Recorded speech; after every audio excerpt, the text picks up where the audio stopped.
One of the hardest things about getting started with Canvas is just getting a grip on the new terminology. So I come up with an analogy for the terminology that I hope is going to be useful for you.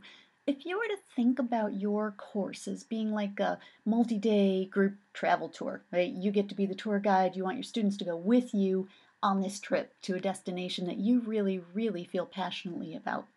If you look at it that way, then in Canvas, the syllabus, and we're used to thinking about the syllabus as the syllabus document, and you can actually include the syllabus document, but in Canvas, it's more like your travel itinerary because every time you create anything that has a date or a deadline, Canvas automatically populates it into this list of all the dates, due dates, and when everything's going to come along during this trip that they're taking.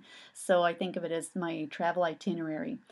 A module in Canvas, if you think about the multi-day tour example, it's like a single day of the tour.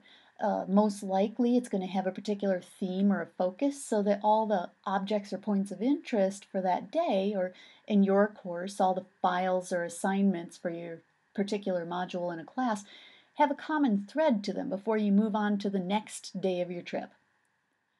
An assignment in Canvas is like a point of interest along the way. This would be seen or completed before you continue on with the rest of the trip. So, a stopping point, something that you're doing during your module.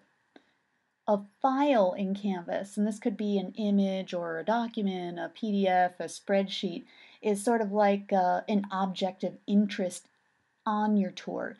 A building that you're stopping to see, or a painting or a statue. It's just part of a larger point of interest that you're covering in a particular day on your tour.